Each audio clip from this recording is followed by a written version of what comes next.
começa tudo bem, o Senhor Jesus enviando os seus discípulos para pregar, e a igreja começa a crescer, um ajudando o outro, partindo pão, orando, se reunindo no templo e tudo mais. Mas isso só vai até o capítulo 2.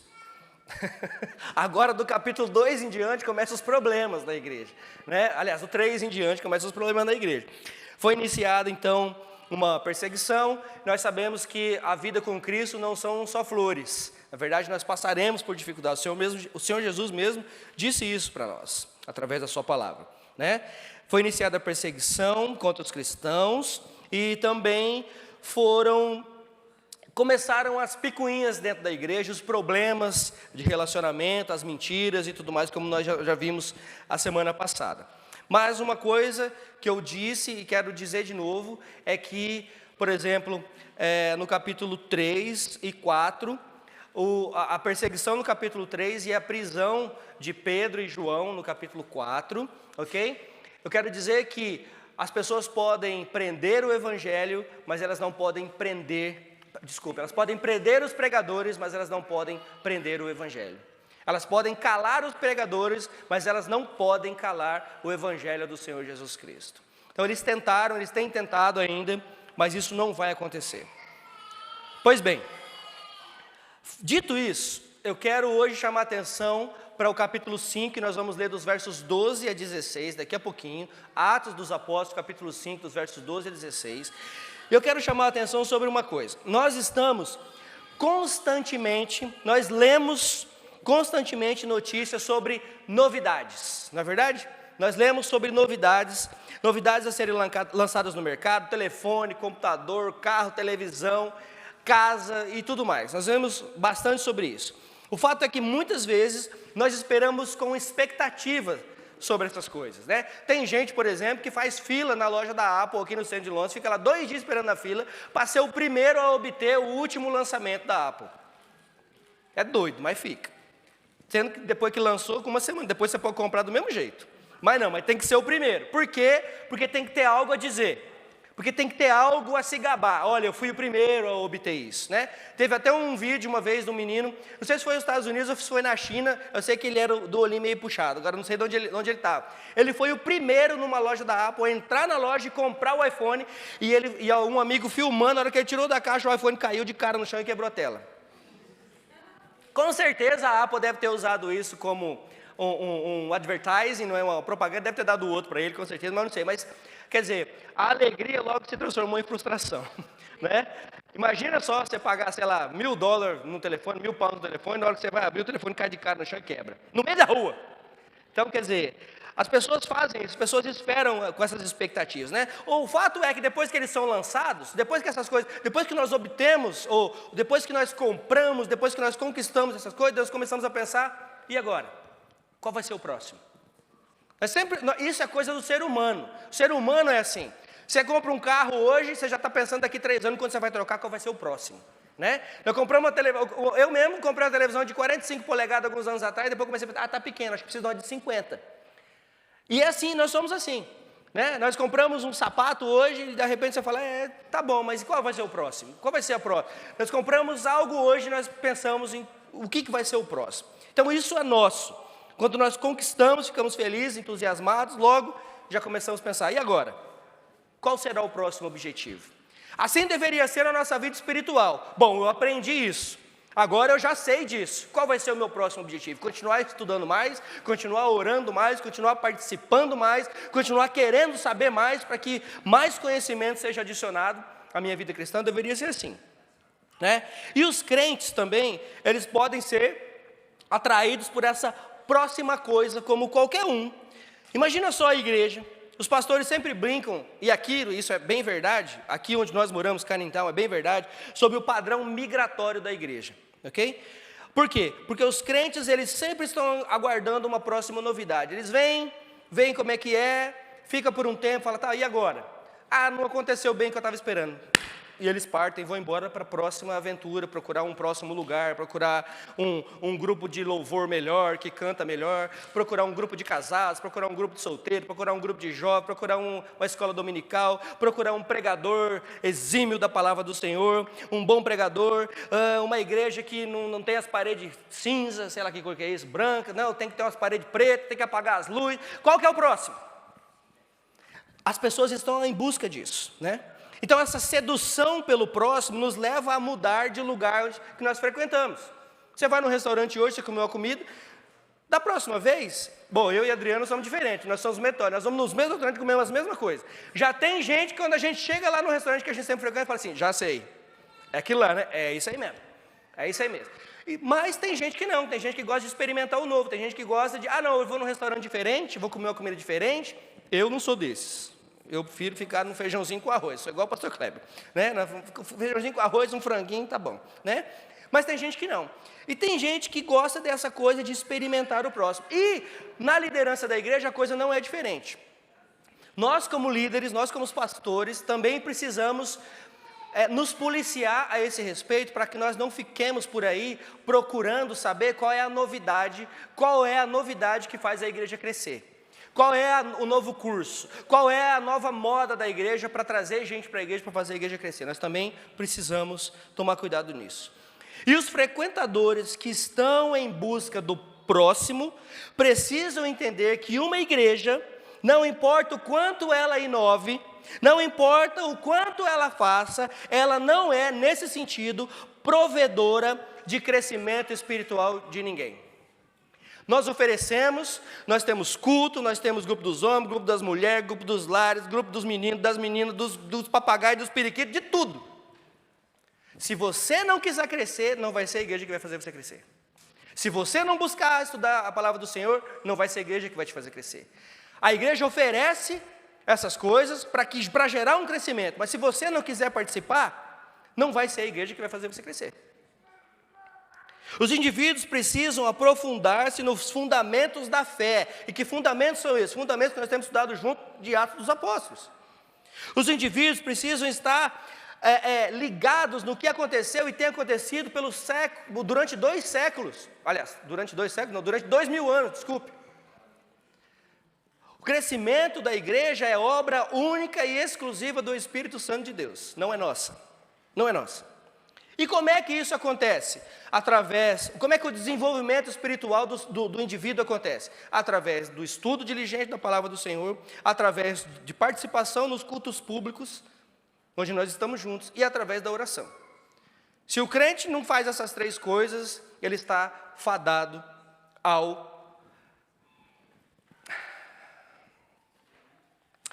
como é que eu vou dizer? Ao raquitismo espiritual. Boa, Kleber, boa.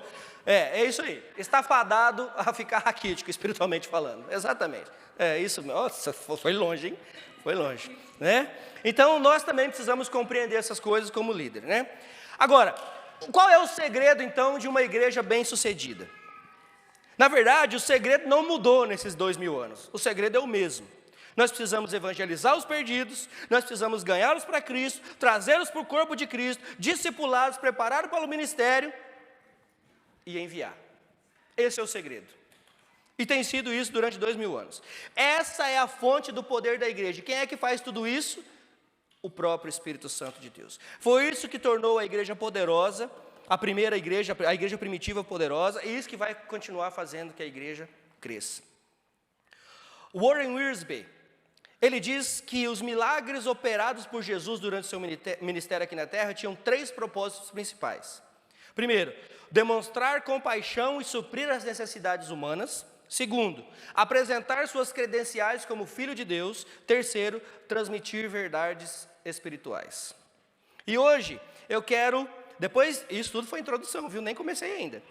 Isso tudo foi introdução. Eu quero falar a respeito do poder de Deus, através do Espírito Santo, como se parece uma igreja que se submete a esse poder.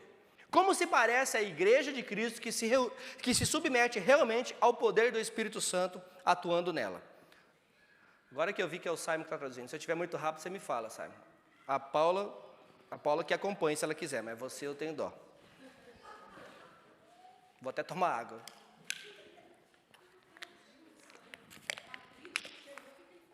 O que você falou? O que você traduziu como raquitismo espiritual?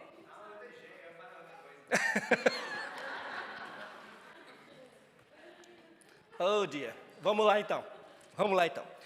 Vamos ler então Atos dos Apóstolos, capítulo 5, dos versos 12 a 16. Os apóstolos realizavam muitos sinais e maravilhas no meio do povo. Todos os que creram costumavam reunir-se no pórtico de Salomão. Dos demais, ninguém ousava juntar-se a eles, embora o povo estivesse em alto conceito. Em número cada vez maior, homens e mulheres criam no Senhor e lhes eram acrescentados, de modo que o povo também levava os doentes às ruas e os colocava em camas e macas, para que ao passar Pedro, pelo menos a sombra dele se projetasse sobre alguns. Afluíam também multidões das cidades próximas a Jerusalém, que levavam os seus doentes e os atormentados por espíritos imundos. Todos eram curados. Então, a primeira coisa que eu gostaria de falar é que o poder de Deus, ou o poder do Espírito Santo, atuando na igreja, leva à admiração. E não me entendam mal, vocês vão entender qual é a admiração que eu estou falando. Amém? E está nos versos 12 e 13. Isso quer dizer que quando a igreja se submete ao poder do Espírito e confia no seu poder, ao invés de confiar em algum programa, ao invés de confiar em algum evento, ao invés de confiar em algum outro método, outros vão perceber que o poder que flui através da igreja é realmente do Espírito de Deus. E eles vão perceber que esse poder verdadeiramente está sendo, de certa forma, transmitido em nós e através de nós, e isso vai gerar admiração, mesmo nos não crentes. Explico. Se você se lembrar o contexto desses versículos, então você vai lembrar também que o que acabara de acontecer na igreja, a última vez que nós lemos, que nós vimos isso, 2 membros da igreja, por exemplo, estavam pecando, Ananias e Safira, lembra? Ananias e Safira estavam pecando. Foram removidos da igreja como? Pedro mandou embora. Não, eles foram removidos de forma sobrenatural. Pedro, ele verifica, quem é que abre os olhos de Pedro? É o Espírito Santo de Deus. Pedro, então, percebe que eles estão mentindo, porque ele é revelado, e ele pergunta sobre isso. Veja que tem uma chance aqui, tem uma chance de arrependimento, certo? E Pedro primeiro pergunta, foi isso tudo mesmo que vocês pegaram pelas terras que vocês venderam? Foi sim. Mas não houve aqui arrependimento. Pelo contrário, ao invés de se arrependerem, Ananias e Safira, eles permaneceram no pecado, permaneceram pecando e Deus os julgou por isso. Eles literalmente caíram mortos na frente de Pedro. Um de cada vez, mas os 2 caíram mortos na frente de Pedro. Eu mencionei na semana passada que alguém um dia disse que se Deus resolvesse fazer isso todos os domingos durante os nossos cultos, ao invés de um salão de festa lá no fundo, a gente ia ter que ter um necrotério, lá no fundo da igreja. Imagine se Deus resolve fazer isso hoje. Imagine se Deus resolve revelar os nossos pecados mais escondidos, e aí você tem a chance de se arrepender, e você diz não, e aí você cai duro na porta da igreja. Imagine se isso acontecesse hoje. Às vezes, quando estamos aqui na frente, você olha para a congregação. Eu consigo ver todos vocês só veem a mim, talvez uma cabeça que está aí na sua frente. Né? Vocês estão vendo a mim, eu vejo todos vocês. Né? E nós olhamos, e talvez nós estejamos cantando, ou vocês estão aí sentados agora, e nós imaginamos, ou eu imagino pelo menos, agora comecei a imaginar depois dessas 2 últimas mensagens, comecei a falar, e se alguém cair morto aqui, hein? Como é que faz? Eu acho que algumas vezes seria uma prática saudável, alguns de vocês, quando nós estivéssemos cantando, ou quando o pastor está pregando, vocês viessem aqui e ficassem aqui do meu lado, um de cada lado aqui, observando tudo. E vocês iriam fazer a mesma pergunta que eu estou fazendo. Vocês iriam fazer a mesma pergunta que eu estou fazendo. Mas, fato é que, por causa disso que aconteceu, que nós vimos no final do capítulo 4, começo do capítulo 5, semana passada, O fato é que a igreja, ela foi purificada nesse sentido.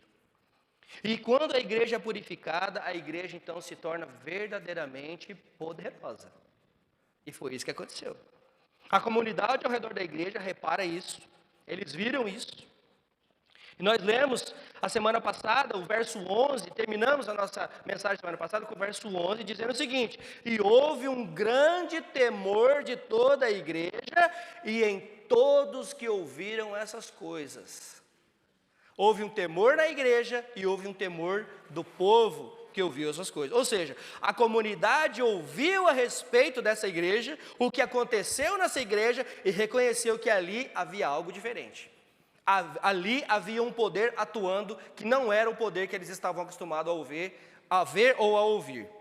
Ou seja, eles dão importância uns aos outros. Eles dão importância, a igreja, ela lida verdadeiramente com o pecado. A igreja lida com o pecado, a igreja precisa estar atenta ao pecado e precisa lidar com isso.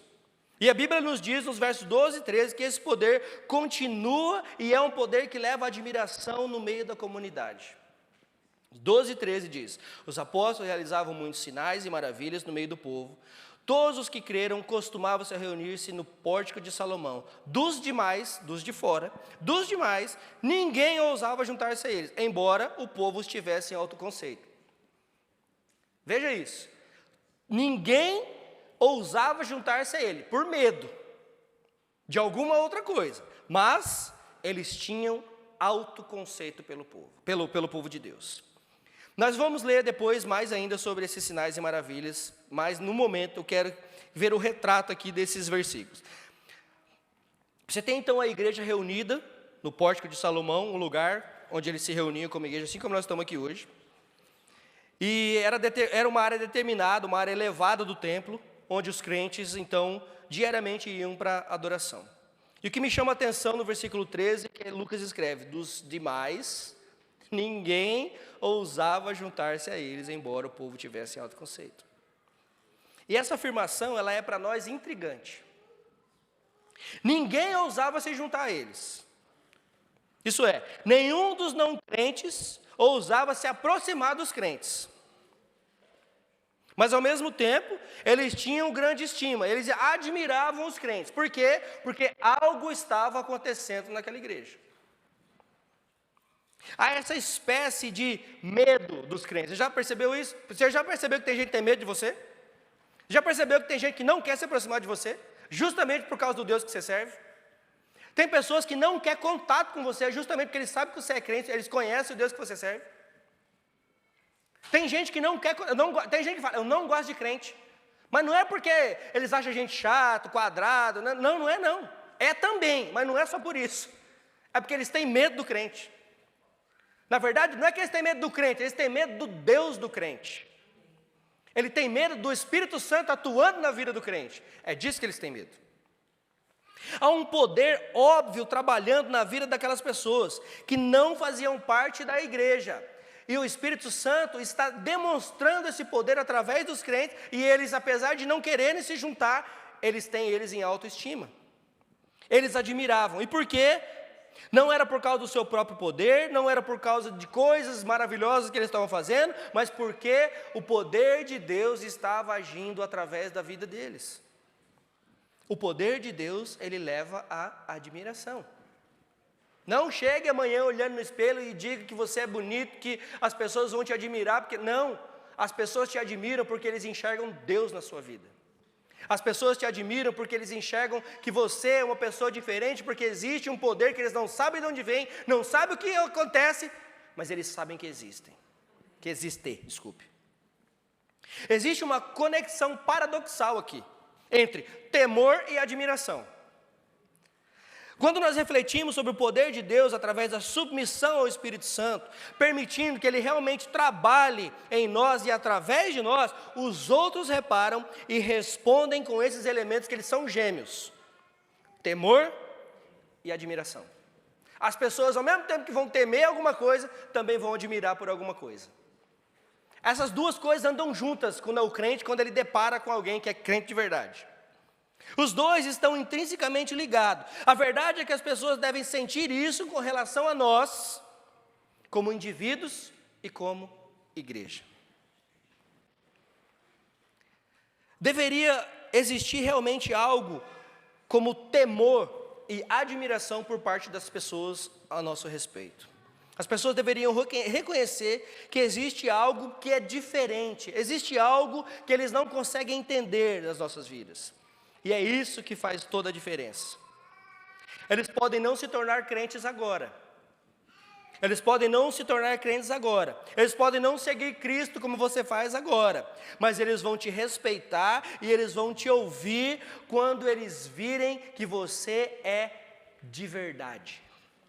Que você realmente faz aquilo que você diz fazer. Que você realmente ora quando te pedem para orar. Que você realmente vive o evangelho que você prega. Não há coisa pior quando alguém te manda uma mensagem pedindo para orar e no outro dia ela te manda: obrigado por ter orado por mim, e você nem orou. Não existe. Eu já passei uma experiência, eu já contei há anos atrás, de um amigo meu que me pediu para orar por uma situação, e eu falei que ia orar, e me esqueci, e no outro dia ele me mandou uma mensagem: olha, Deus respondeu a sua oração. Eu fiquei com a cara no chão e eu tive que falar para ele: você me perdoe, mas eu não orei. Ele falou: não interessa, Deus fez anyway. Eu falei: amém. Passei vergonha, mas depois Deus foi exaltado, graças a Deus por isso.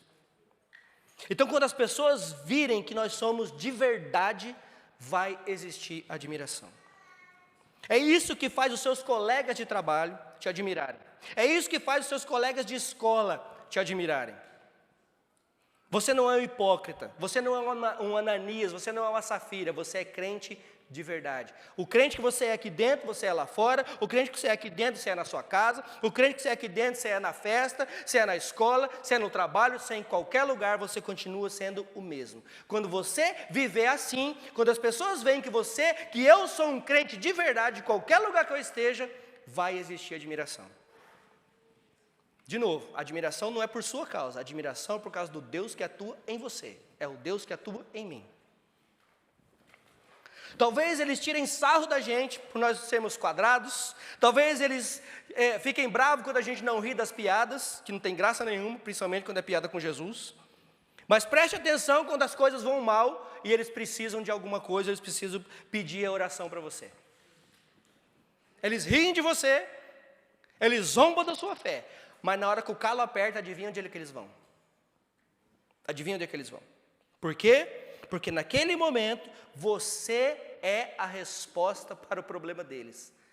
E eles não sabem que não é você que é a resposta, mas o Deus que você serve que é. Mas eles entendem que é você que é a resposta. Por quê? Porque eles enxergam, mesmo sem saber, eles te admiram mesmo sem saber, ou eles sabem mesmo sem saber, que quem atua em você, quem atua em mim, é o Espírito Santo de Deus. Eu trabalhei na casa de uma família durante muitos anos. Eu e a Adriana. A Paula também trabalhou comigo lá já. A Letícia também trabalhou comigo lá. Quase a igreja inteira. Aqui já mudou bastante, mas quase a igreja inteira trabalhou comigo. A Fernanda também. Na casa do... Não, a Fernanda não trabalhou no Mike e na Árvore. Trabalhou? Trabalhou. Eita, falei até o nome, Jesus. Mas vamos lá. Bom, mas ele é ateu declarado, então não tem problema. Ele mesmo se declara ateu. Inclusive tem um livro, ele escreveu um livro que ele fala que ele é ateu, né? Então ele já se declarou. Mas aconteceu uma vez que ele estava com um problema de saúde. Ele estava com um problema de saúde e não estavam conseguindo achar qual era o problema. E ele chega em mim, eu não lembro quem de vocês que trabalhava comigo na época, se era Adriano, mas ele chega em mim e falou assim: você é crente, não é? Eu falei: sou. E eles sabiam que a gente era crente. Você é crente, não é? Eu falei: sou. Ele falou: então você ora aí para o seu Deus, para eles encontrarem o que está acontecendo comigo. Assim mesmo. Aí eu falei: ah, é? Ele falou: é. Eu falei: pois eu vou orar. E eles vão encontrar. Aí ele olhou para mim assim e falou: ah, e saiu. E eu ia lá 2 vezes na semana, na segunda e na sexta. Isso foi na segunda. E realmente eu orei, falei para a Adriana, falei: nega, vamos orar e tal. A gente gostava muito deles. E a gente orou, e chegou na sexta-feira, eu não falei nada. Ele veio até mim e falou assim: você orou? Eu falei: orei. Ele falou: pois é, então Deus ouviu sua oração, porque aconteceu. Eu falei: glória a Deus por isso. Ele: give me a break, e saiu andando. Eu falei: você fala give me a break, mas para quem que você pediu oração? Você veio pedir oração, foi para os crentes, né? E ele deu risada e saiu. Ou seja, vocês estão vendo? Ele não cria, ele não queria saber de Deus, mas algo chamou a atenção dele para que ele viesse pedir oração para nós. E a gente orou. Então não desanime. Não desanime. Você pode dizer: eu convido as pessoas para vir à igreja. Eu falo do evangelho. Eu faço, eu aconteço. E nada acontece. Apenas continue sendo verdadeiro. Seja verdadeiro. Seja verdadeiro. E eu e você vamos testemunhar o segundo ponto do nosso texto. O primeiro ponto: o poder de Deus, o poder do Espírito Santo atuando em nós e através de nós leva à admiração. O segundo ponto é: o poder de Deus leva à multiplicação. Multiplicação. Veja o que diz o verso 14. Depois de Lucas escrever que dos demais ninguém ousava juntar-se a eles, embora o povo tivesse autoconceito, no verso 13. Agora no 14, olha só o que ele diz: em número cada vez maior, homens e mulheres criam no Senhor e lhes eram acrescentados. Então, o poder de Deus ele leva à admiração e o poder de Deus leva à multiplicação. Isso não é maravilhoso? Para mim é. Se para você não é, vai se converter. Nós acabamos de ler que os não crentes não ousavam se juntar aos crentes, mas apenas tinham eles em autoestima. Havia uma mistura de temor e admiração. Então nós lemos exatamente no próximo versículo que a multidão dos que criam, tanto homens como mulheres, crescia cada vez mais. É por isso que eu e você temos que continuar com o nosso evangelismo pessoal. É por isso que nós temos que manter fiéis e sermos verdadeiros na nossa comunidade, sermos fiéis e sermos verdadeiros na nossa fé. Resista à tentação de obter resultados rápidos, gente. Resista a essa tentação. Apenas prossiga seguindo a Jesus e confiando que no tempo dele, ele vai multiplicar os crentes ao seu redor. É no tempo dele, É trabalho dele fazer a igreja crescer, não eu, não meu, não seu. É trabalho dele converter aqueles para quem você pregou, não é seu. É trabalho dele converter seus filhos, suas filhas, seu marido, sua esposa, sua mãe, seu pai. É trabalho dele, não é seu e nem meu. O nosso trabalho é pregar. Quando o Senhor Jesus nos deu a ordem, ele disse: ide e pregai. Ele não disse: ide e convertei. Ele disse: ide e pregai a toda criatura. E deixe que o resto eu faço. Eu vou estar com vocês. E é exatamente isso que está acontecendo aqui na igreja. É exatamente isso. Quando a igreja é fiel, submetendo-se ao poder do Espírito Santo, e vocês estão entendendo bem qual é o poder que eu estou dizendo aqui, né? Vocês estão entendendo bem. Quando a igreja é fiel, submetendo-se ao poder do Espírito Santo, vivendo esse comissionamento do nosso Senhor Jesus, sendo testemunhas de Cristo, então o poder de Deus não nos leva só à admiração, mas à multiplicação, à multidão dos que criam no Senhor, tanto homens quanto mulheres, crescia a cada dia. Vamos lembrar mais uma vez quando tudo começou. Lá no começo do ano, nós começamos a falar sobre isso. Como tudo começou. Aconteceu no dia de Pentecostes, Atos 2, certo?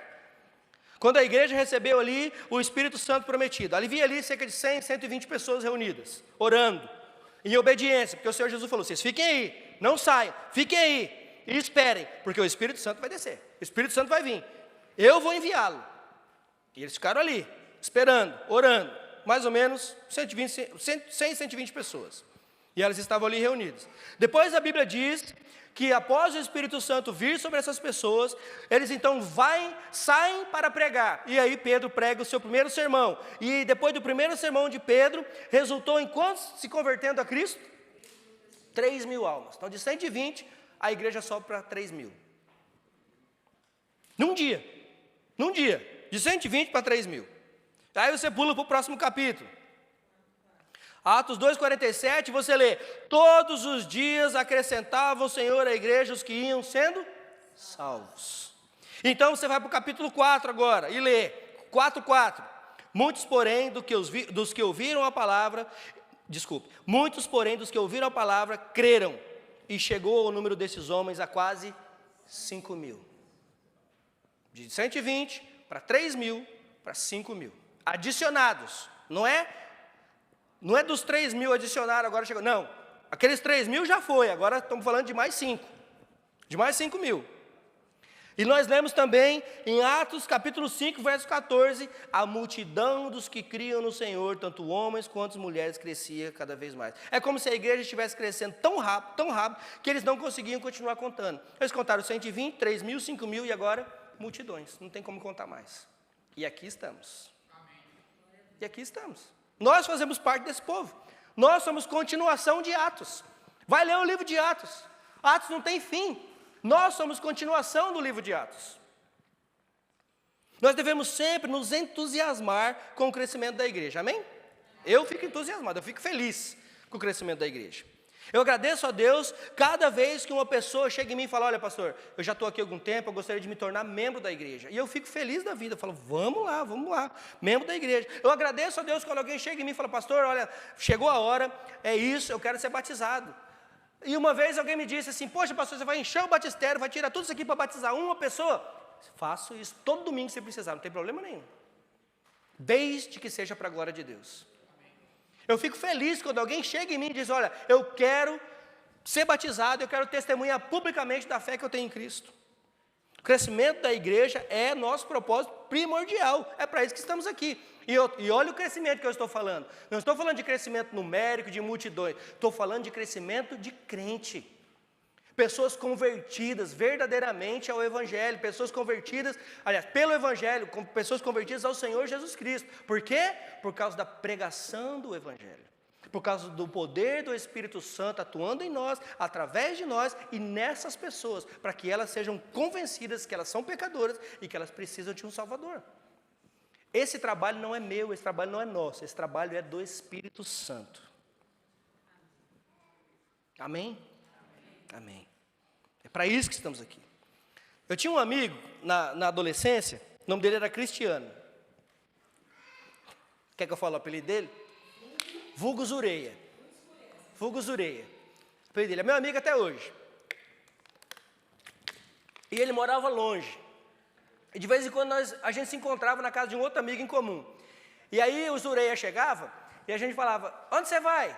E ele falava assim, estou indo aí, a hora que eu chegar eu paro. Como assim, estou indo aí, a hora que eu chegar eu paro? Eu passo aqui, se tiver alguém eu paro, se eu for na sua casa e não tiver ninguém eu não paro, se tiver alguém eu paro, e assim eu vou. Depois da escola, não tem nada para fazer, então eu vou indo aí, a hora que eu chegar eu paro. Nós, como crentes, não podemos ser assim. Nós sabemos exatamente o que nós estamos fazendo aqui, nós sabemos exatamente qual é o nosso propósito, e nós sabemos exatamente para onde nós vamos. Com nós não é assim, onde você vai? Vou ir na hora que eu chegar eu paro. Não. O meu alvo é estar com o meu Senhor. O nosso alvo é crescer, o nosso alvo é amadurecer, o nosso alvo é ser amanhã melhor que hoje, e hoje melhor que ontem. Esse é o nosso alvo. O nosso alvo não pode ser, eu vou indo aí, a hora que eu chegar eu paro. Eu vou vivendo aí, a hora que o Senhor Jesus voltar, eu vou ter ainda uma última chance. Vai sim. Vou falar para você onde você tem a última chance. Nós recebemos esse poder do Espírito Santo e somos testemunhas de Cristo, começando lá em Jerusalém e se espalhando por toda a terra. Esse é o nosso propósito. O poder de Deus, então, lembra, ele leva à admiração, as pessoas vão te admirar por causa do poder de Deus atuando em você, e o poder de Deus, ele leva à multiplicação. E é isso que vai gerar o crescimento da igreja, através da minha vida, através da sua vida, através do nosso testemunho e da pregação do Evangelho, a igreja vai crescer. Em terceiro lugar, o poder de Deus leva à transformação. O poder de Deus leva à conversão. Versos 15 e 16. Nós vimos aqui a transformação milagrosa e sobrenatural que acontece na comunidade ao redor da primeira igreja. O temor e a admiração levam também à salvação. A comunidade começa a notar o que está acontecendo. Veja, verso 15. De modo que o povo também levava os doentes às ruas e os colocava nas camas e nas macas para que ao passar Pedro, pelo menos a sombra dele se projetasse sobre alguns. Ou seja, todo mundo queria estar dentro. Ninguém queria estar de fora disso. Eles viam as maravilhas que estavam acontecendo aqui. Eles se lembraram das mesmas coisas que Jesus fez e agora os seus apóstolos estavam fazendo. Eles olharam para ele e falaram assim, ó, esse povo é verdadeiro, esse povo realmente são seguidores de Cristo, porque tudo que ele fazia, eles agora estão fazendo também. Ele não está mais aqui, ele foi crucificado, e dizem aí que ele ressuscitou dos mortos, e se isso é verdade, e de repente é mesmo, porque eles estão fazendo as mesmas coisas, então nós precisamos ver o que está acontecendo. E é assim que a igreja cresce. As pessoas vão chegar em mim, vão chegar em você, vem cá, eu quero saber desse Cristo aí, eu quero saber desse Cristo que você tanto fala, eu quero saber desse Cristo que você fala que te abençoa, desse que fala que te cuida, que fala que é seu refúgio, a sua fortaleza, que é salvador, o que é isso? Eu quero saber dele. E foi exatamente isso que aconteceu aqui. Imagina o fluxo de pessoas chegando com seus entes queridos, as pessoas doentes, carregando no saco, carregando no pano, na maca, só para a sombra de Pedro passar e eles serem curados. Era Pedro fazendo alguma coisa? Será que você acha que a sombra de Pedro pode fazer alguma coisa? Não, era o poder atuando em Pedro e através de Pedro. Através de Pedro. E eu creio nesses versículos, eu creio que eles aconteceram exatamente da maneira que está escrito. Espero que você creia também. Eu creio exatamente que eles querem dizer o que está escrito aqui. Eu creio nesses sinais e maravilhas. Espero que você creia também. E eu creio que os sinais e maravilhas da salvação no Senhor Jesus Cristo continuam acontecendo hoje, 2000 anos depois. Eu creio que Deus fez milagres lá então e continua fazendo milagres ainda hoje. E quem é que Ele usa hoje, irmãos? Ele usa a igreja.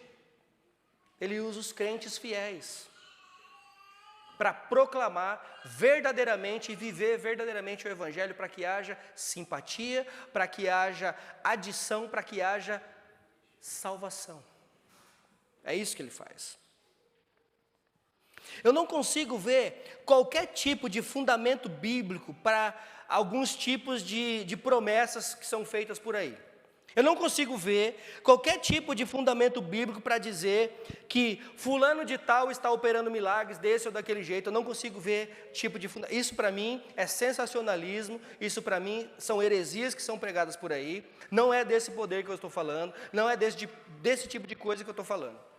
Você vê na televisão, você ouve no rádio, você ouve testemunhos de pessoas que mentem, de pessoas que contam mentira, de pessoas que não era encadeirada nada, era tudo combinado, de pessoas que era cega nada, que enxergava bem, de pastor que vai fazer e não faz, de pastor que marca dia para Deus fazer e quando Deus não faz, ele frustra as pessoas.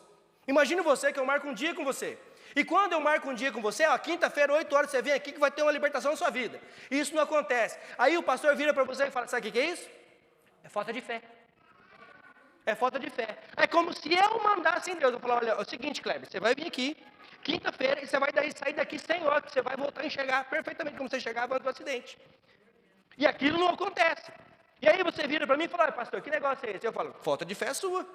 Ou seja, a responsabilidade não é minha, é sua. E de Deus que não fez, então conversa com ele agora. Ou seja, é como se eu mandasse em Deus, é como se eu falasse para Deus, olha, faz isso, hein? Quinta-feira o Kleber vai vir aqui, agora é com você. Não é assim que funciona, irmãos. Nunca foi e nunca vai ser. Esse não é poder de Deus atuando. Poder de Deus atuando é dessas coisas que nós estamos falando aqui. Não tem fundamento bíblico para essas coisas, não. Então, cuidado. Esses curadores aí da TV, os curandeiros, né? São os curandeiros da TV, não é desse que eu estou falando. Não tem qualquer fundamento bíblico nessas coisas. As pessoas estão doentes aqui e elas eram levadas para a igreja. Onde elas eram levadas? Na igreja. Para quê? Para que os crentes orassem por elas. Para que os crentes, para aqueles que estavam dando testemunho das maravilhas que Deus estava fazendo, orassem por elas. Orassem por elas. Nós lemos aqui as pessoas reparando o poder que estava existindo na igreja, que estava atuando na igreja, e sendo atraídos por esse poder. E aí, esse poder, por causa desse poder, existia aqui a transformação de vida, a conversão de almas. E é exatamente isso que está acontecendo. E o verso 16 diz, afluíam também multidões das cidades próximas a Jerusalém, e levavam seus doentes e atormentados por espíritos imundos. Todos eram curados. Todos. Aqui novamente nós lemos que os que eram atormentados por espíritos imundos, os espíritos demoníacos eram curados de uma vez por todas. Talvez nós não vemos hoje, com muita frequência, pelo menos não no nosso meio, possessão demoníaca, né?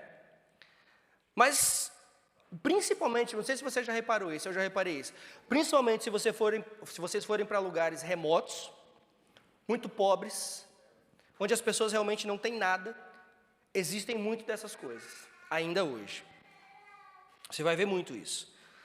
Eu consegui ter algumas experiências, assim, não de possessão em si, na minha frente, mas lá na África, quando a gente foi, a gente viu muito dessas coisas, né?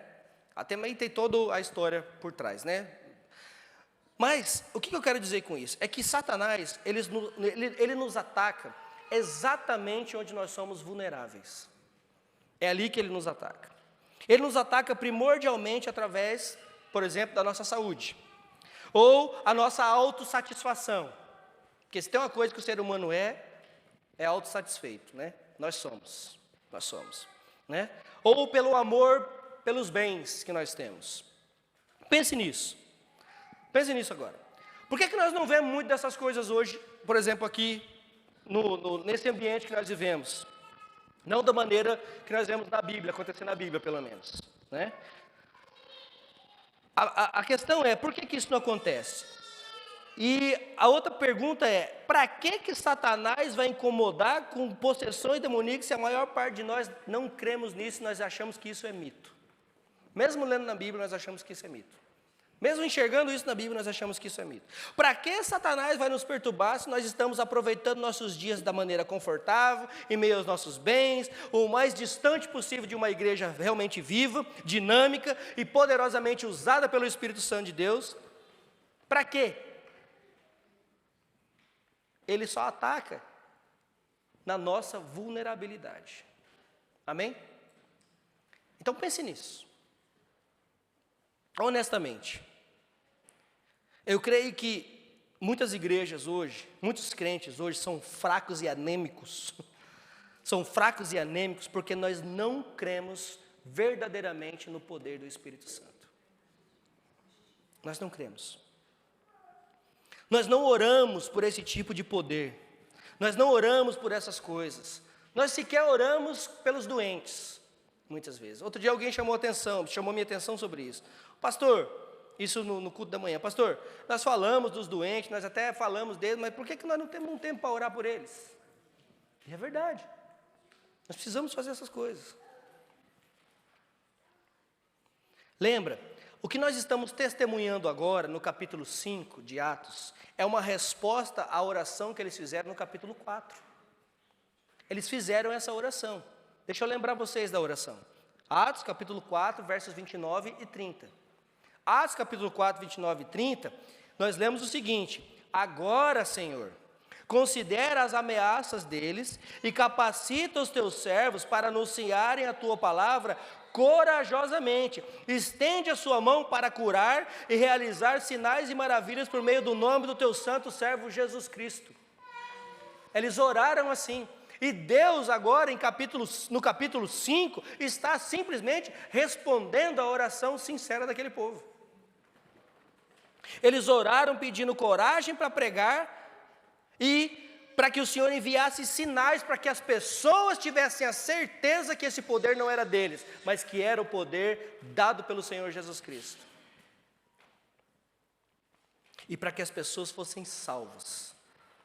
Eles não oraram pedindo sinais e maravilhas simplesmente para terem sinais e maravilhas. Eles oraram para que o poder de Jesus fosse reconhecido através da vida deles. E as pessoas fossem milagrosamente transformadas, salvas, através desse poder. E Deus fez o quê? Ouviu a oração. Ouviu a oração. E vidas foram extraordinariamente transformadas. Irmãos, eu na minha limitadamente, não consigo pensar num milagre maior e mais poderoso do que o milagre da salvação em si. Estou falando de mim, estou falando de Jesus, não. O milagre maior, nós sabemos qual é. Foi Deus se tornar carne, ir para a cruz, morrer e ressuscitar ao terceiro dia. Amém, glória, amém por isso. Estou falando de nós, homens, mulheres limitados. Eu não consigo ver. As pessoas querem ver sinais, maravilhas. Quer sinal e maravilha maior, melhor do que uma pessoa se render ao poder de Cristo? Eu não consigo ver um sinal maior do que o milagre da salvação em si. A Bíblia diz que é por causa do pecado que nós estamos separados de Deus. E o Senhor Jesus, Ele veio justamente para tratar do problema do pecado. Para quê? Para que aquele que nele crê não pereça, mas tenha a vida eterna. Para aquele que nele crê, seja adotado à família de Deus e seja então enxertado na videira que é o próprio Cristo e agora pode ser chamado filho de Deus. Somos todos filhos de Deus? Não. Só quem está em Cristo é filho de Deus, pode ser chamado filho de Deus. Nós somos talvez todos criaturas de Deus, sim, que Ele criou todas as coisas. Agora, quem é que pode ser chamado filho de Deus? Aquele que está em Cristo Jesus. Então veja o milagre da salvação. Eu não era nada, você não era nada. Nós estávamos simplesmente destinados à ira eterna. Mas por causa da fé em Cristo Jesus, nós fomos reconciliados com Deus. Somos salvos dessa ira, somos tirados, existe aqui uma conversão, existe aqui uma mudança de direção. Você e eu que estávamos a passos largos para o inferno, agora estamos felizes e regozijantes esperando o dia da volta do Senhor Jesus Cristo. Foi isso que Ele nos prometeu. Foi isso que Ele disse para nós, vai e pregue. Eu estarei com vocês até o fim dos tempos. O poder não é meu, o poder não é seu, o poder é dEle. O poder é dEle.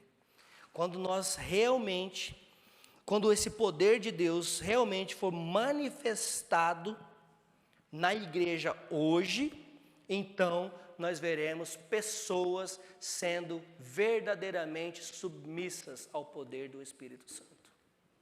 Eu disse algumas semanas e repito, aquele que está em Cristo Jesus já tem o Espírito Santo nele, vivendo nela. Efésios 1:10 nos diz que quando ouvimos o Evangelho da salvação, somos então convencidos do pecado e o poder e o Espírito Santo da promessa então nos cela. Quando você creu no Evangelho, quando você reconheceu que é pecador, o Espírito Santo da promessa te selou. Então não cante, não ore, Espírito venha sobre mim, a não ser que você não seja crente. Você pode cantar e pode orar, Espírito me encha todo dia, me controle todo dia, controle a minha língua, a minha cabeça, meu pensamento, minha vida, tudo.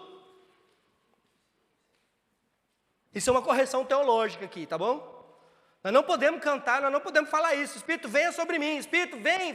Não, Ele já veio, gente. Ele já veio. E se nós estamos em Cristo, a Bíblia diz que Ele habita em nós e nós agora passamos a ser o que dele? Templo. Nós somos templo do Espírito Santo de Deus. Amém? Então, se nós estamos em Cristo, nós podemos pedir para que Ele nos controle, para que Ele nos encha a cada dia, porque, já disse e vou repetir, você quando está no trânsito, alguém te fecha e você fala um monte de abobrinha, você não está cheio do Espírito, não. Quando você bate o dedinho na quina do sofá, você também não está cheio do Espírito, não, que eu sei bem o que você fala. Então, o que nós podemos pedir são essas coisas, para que Ele nos controle, para que Ele controle a nossa língua, o nosso pensamento, os nossos desejos. Assim, seremos crentes cheios do Espírito Santo. E quando nós estamos cheios do Espírito Santo, quando estamos transbordando o poder do Espírito Santo, isso vai gerar lá fora admiração, isso vai adicionar pessoas à igreja e isso vai trazer salvação para o pecador. Porque é assim que Deus atua em nós. Ele usa a mim e a você. Ele poderia usar qualquer coisa, Ele poderia fazer qualquer coisa, mas Ele escolheu usar os crentes. E glórias a Deus por isso. Então considere-se você um privilegiado. Considere-se você um privilegiado, porque Deus me chamou, Deus te chamou para proclamar as boas novas do Evangelho. Então, quando nós permitimos realmente que o Espírito Santo trabalhe em nós verdadeiramente e através de nós, as pessoas ao redor vão reconhecer que existe algo diferente em nós. E isso vai gerar admiração. Esse poder não é para nossa glória pessoal, não é para que nós possamos ficar soberbos ou coisa parecida, mas para a glória de Deus. Para a glória de Deus. Ele nos usa para atrair outros para si mesmo. Para multiplicar a fé das pessoas, para transformar as vidas de maneira extraordinária através da pregação do Evangelho. Então, irmãos, que nós possamos ser esse tipo de crente, que a nossa igreja possa ser esse tipo de igreja, que a nossa fé possa ser esse tipo de fé, uma fé genuína, uma fé não falsa, uma fé não hipócrita, mas uma fé verdadeira que Deus fez, continua fazendo e vai fazer eternamente. E Ele quer usar eu, e quer usar mim, quer usar você, para que o nome dEle seja glorificado, para que o Evangelho dEle seja pregado, para que nós possamos dar testemunho verdadeiro da fé que nós dizemos que professamos. Foi isso que essa igreja fez, e é isso que o Senhor quer que essa igreja faça, em nome de Jesus. Amém? Vamos orar? Pode ficar em pé?